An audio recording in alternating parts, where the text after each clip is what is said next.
Hello welcome to my friends and my dear student. मैं संतोष कुमार पटेल और आप देख रहे हैं टेक्नो प्लस एचडी चैनल। तो आज हम जो वीडियो लेकर आए हैं वो आपका एग्ज़ाम से रिलेटेड है, क्योंकि आपका एग्ज़ाम जो है इंग्लिश का होने वाला है। बस जस्ट ही कुछ ही दिन ही बाकी है, कुछ दिन का मतलब 1-2 दिन बाकी है। तो उसके लिए आपको कैसे तैयारी करना है तो आप तैयारी कर ही चुके हैं, क्योंकि बहुत बार पढ़ चुके हैं, बहुत चैप्टर पढ़ चुके हैं, बहुत टाइम से पढ़ रहे हैं, तो सारी चीज़ें पढ़े हैं। तो ज़्यादा बकवास नहीं करेंगे, मैं सीधा पॉइंट पर आता हूँ। मैं बताने वाला हूँ कि अगर आपका जो इंग्लिश का पेपर देने जा रहे हैं अंग्रेजी का, तो उसमें क्या है कि आपको क्वेश्चन का जो कुछ पार्ट का क्वेश्चन मिल गए हैं, उन क्वेश्चंस को क्या आप छोड़ दें, क्या करें, कैसे करें, नहीं आ रहा है, पढ़े भी नहीं है अच्छी तरीके से, तो कैसे उसको हम डील करें, ये चीज़ हम बताने वाले हैं। वही नहीं, पूरे इंग्लिश के पेपर को आप कैसे हैंडल करें वो इस वीडियो में बताएंगे। अगर आप इस टिप्स को, इस रूल को फॉलो करेंगे, 100% आप फेल नहीं होंगे, जब आप पढ़े भी नहीं होंगे तब भी। ठीक है, किस पर एग्जामिनर अच्छा मार्क देगा, किस पर एग्जामिनर कम मार्क देगा, ये आपको हम बताएंगे, क्योंकि ये हमने खुद एक्सपीरियंस किया है, खुद मैंने ट्राई भी किया है, तो ये सफल हुआ है।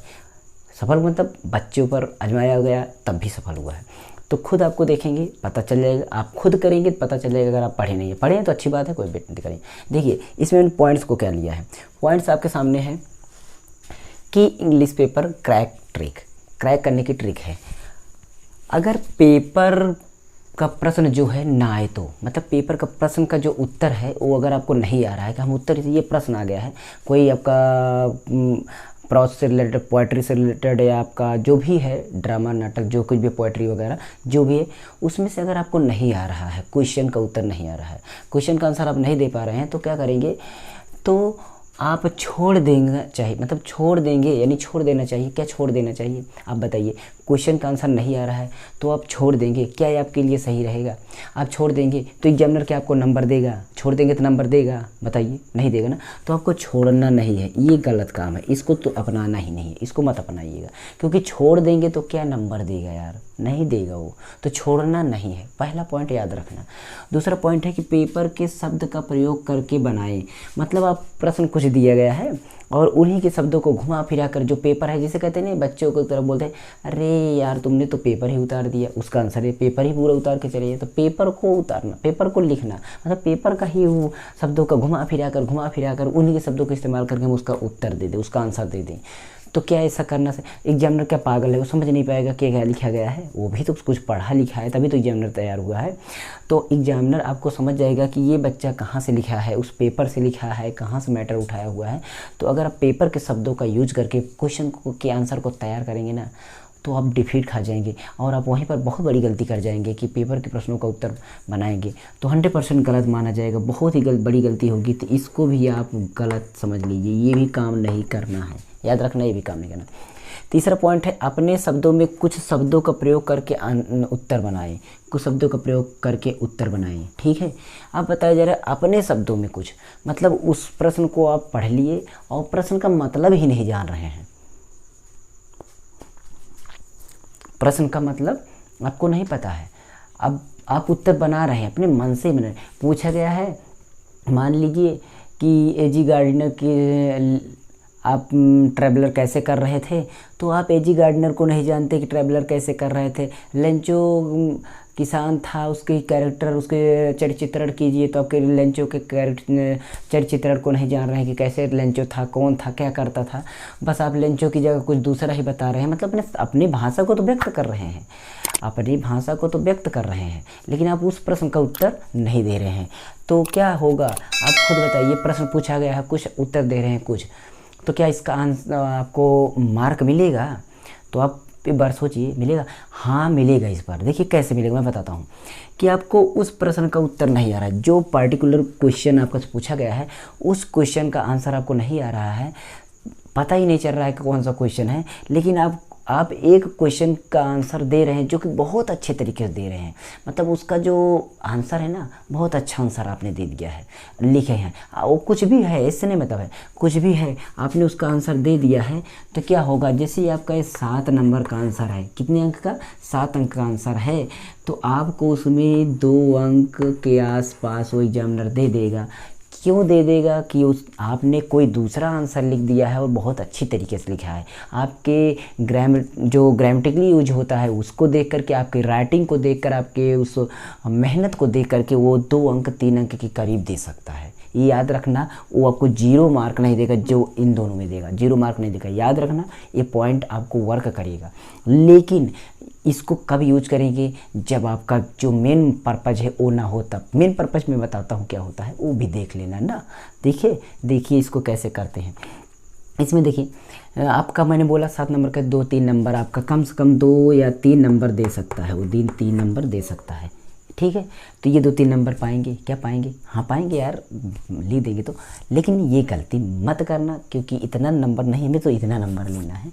ठीक है, ये आ गया आपका चौथा पॉइंट। चौथा पॉइंट क्या है कि उसी पाठ के वाक्य और कहानी के प्रयोग से उत्तर को सही बनाएं।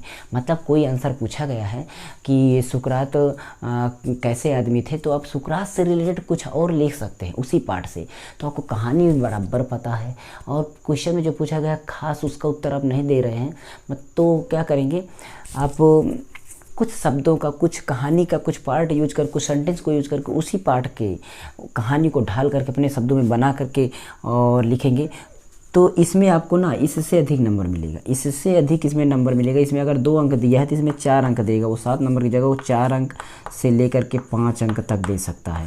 अगर आप उस पार्टिकुलर क्वेश्चन का आंसर नहीं दिए हैं, कोई दूसरा भी दिए हैं लेकिन उसी पार्ट से दिए हैं, तब आपका इतना अंक प्राप्त कर सकते हैं। लेकिन ये भी करेक्ट होना चाहिए, कुछ ग्रामेटिकली यूज अच्छे होने चाहिए, और जो राइटिंग वगैरह होती है वो भी बहुत ही बेस्ट होनी चाहिए, तो आपका ये 5 नंबर का अंक पा सकते हैं। ठीक है, फिर अब पूछिए कि सर जी तो आपने सभी चीज़ें बता दी है, पर करेक्ट नंबर कब मिलेगा? करेक्ट नंबर तो मैंने बोल दिया, जो क्वेश्चन पूछा गया है उसी का उत्तर दें, उसी का उत्तर दें, जो पूछा जाए जो पूछा जाए उसी का उत्तर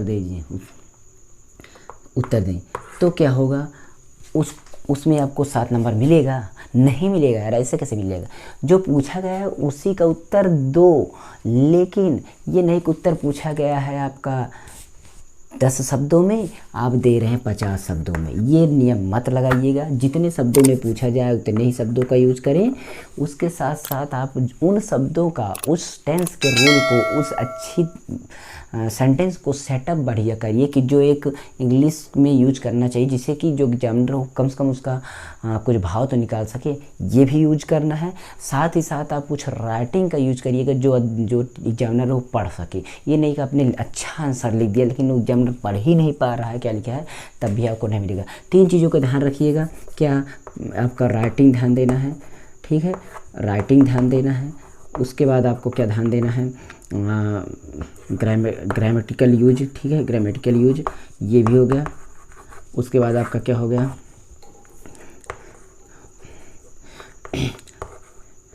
वर्ड्स लिमिटेशन हो गया, वर्ड लिमिटेशन हो गया, मतलब सीमित शब्दों का प्रयोग, जो जितने शब्द में बोला गया है उतने शब्दों का प्रयोग करेंगे। तो इस पर अगर आप ये सभी चीज़ों को फॉलो किए हैं ना, तो आपको 7 अंक फुल मिलेंगे, ठीक है। ये चीज़ आपको करना है।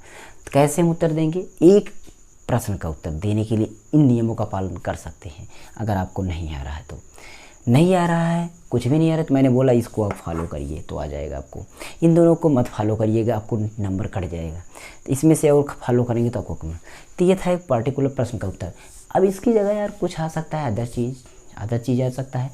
जैसे आपका पैसेज आ जाता है, क्या आ जाता है, पैसेज आ जाता है, तो क्या करेंगे, आपका उसमें से क्वेश्चन उसी से उठाया जाता है, उसी से तैयार किया जाता है। तो पैसेज में आप एक बड़ी गलती करते हैं। क्या? पैसेज आप पढ़ते हैं और पैसेज पढ़ने पर कुछ समझ में नहीं आता, उसका क्वेश्चन पढ़ते हैं। तो क्वेश्चन पढ़ने से क्या करते हैं आप, उस क्वेश्चन के शब्दों को पकड़ करके और पैसेज के शब्दों को पकड़ के, मतलब जिस पैसेज के शब्द जहाँ पर हो उसी सेंटेंस को पूरा सीधा लिख देते हैं। ये गलती करते हैं। तो इस गलती पर आपको फुल मार्क नहीं मिलते हैं। अगर वो 3 अंक का है तो आपको 1 ही अंक मिलेगा, 1.5 अंक मिलेगा और ज़्यादा नहीं। आप क्या करिएगा, शब्दों को पकड़ो और उस क्वेश्चन के भाव को थोड़ा सा समझने को जरूर, थोड़ा कि आखिर बात क्या बोली जा रही है, उस शब्दों को प्रयोग करके, उस क्वेश्चन के शब्दों को प्रयोग करके उसी में से थोड़ा सा कैसा है कि इसका कहाँ से प्रश्न उठ रहा है, वहाँ से उठाते हुए उस शब्दों को, वहाँ के शब्दों को लेकर के उसमें ऐड करके बनाना है कि जो शब्द बन जाए। जैसे बोला जाता है गांधी जी के पिता का क्या नाम था, तब वहाँ पर लिखा है करमचंद गांधी उनके पिता थे, तो ऐसा नहीं है। तो आप गांधी जी के पिता का प्रश्न से ही उठा लिए, वहाँ लिख देंगे करमचंद गांधी, या जो भी चीज़ मतलब जो भी होगा, मतलब उसको यहाँ से उठाएंगे प्रश्न से उसके मॉड्यूल को, उसके साथ साथ उसके हम जो आंसर का उसको ऐड करेंगे, दोनों को मिलाकर एक क्वेश्चन का आंसर दे देंगे। ये नहीं कि डायरेक्ट आप कुछ शब्दों को पकड़े और वहाँ से उठा करके ला के रख दिए, कोई मतलब सेंटेंस ही नहीं तैयार हो रहा है, आप कहीं से भी उठा के ला के रख देते हैं, तो इसमें आपको हाफ ही मार्क मिल लगता है जब आप वहाँ से उठाकर वैसे रख देते हैं। और कुछ क्वेश्चन का जो प्रश्न पूछा जाता है उसके अनुसार से अगर आप तैयार करते हैं ना, तो अच्छी तरीके से उसका आंसर मतलब उसको मिलता है अंक। ये पैसेज की कहानी में बता रहा हूँ, जो पैसेज को देते हैं। अगर इंटर में है तो आप रेफरेंस कॉन्टेक्स्ट और एक्सप्लेनेशन करते हैं। रेफरेंस कॉन्टेक्स्ट और एक्सप्लेनेशन का वीडियो हम जस्ट लेकर आने हैं, इसके बाद वो वीडियो आपको मिलेगी। तो हमारे चैनल पर आप स्टे रहिए। मैं एक्सप्लेनेशन और कॉन्टेक्स्ट और ये जो आपका होने वाला है एक्सप्लेनेशन, रेफरेंस, ये सारी चीज़ों को हम बताएंगे कैसे आपको लिखना है और कौन कौन सी बातों को ध्यान देकर आपको थोड़ा गलत सही लिखना है तो आपको फिर भी नंबर मिलेगा। ये ग्रामर का भी यूज कैसे करना है वो भी बताइए, पर कमेंट यार कर देना कि कमेंट सर कर दीजिए कि आपको हम बताइए सर जल्द पेपर होने वाला है, आज ही बता दीजिए। कमेंट जरूर कर देना, वीडियो जैसे मिले कमेंट कर देना। अगर आप भी पेपर के बाद भी देख रहे हैं तो अभी ये भी कमेंट कर देना कि सर मैं 11 में हूँ, मैं इसमें पढ़ रहा हूँ, मैं इसमें पढ़ रहा हूँ, कृपया आप पूरा कोर्स फिर से स्टार्ट करिए, ये भी कमेंट कर देना। ओके, अगर आप लेट देख रहे हैं तो कोई दिक्कत नहीं है, जब भी देख रहे हैं आप कमेंट करने की कोशिश करिए जैसा आपको लगे। तो क्या वीडियो अच्छी लगी तो लाइक कर देना, और बुरी लगी तो कमेंट कर देना, भद्दी गाली दे देना चल जाएगा, लेकिन कमेंट जरूर कर देना। हो सके सब्सक्राइब करके बेल आइकन प्रेस कर देना। इसी वीडियो में लेते आता हूँ, इंपॉर्टेंट वीडियो लेकर आता हूँ सभी सब्जेक्टिव रिलेटेड जो 12th तक के लिए जरूरत है, बाकी ट्रिकी वीडियो भी लेकर आता हूँ जो कंपटीशन से भी रिलेटेड होती है। तो मैं संतोष कुमार पटेल, लेते हैं सभी मेरी किसी नेक्स्ट वीडियो में, तब तक क्या करिए धुआं कर दीजिए। ओके, नमस्कार, जय हिंद, good bye and good luck. मैं विश करता हूँ आप अच्छे से पास हों। ओके, चलिए।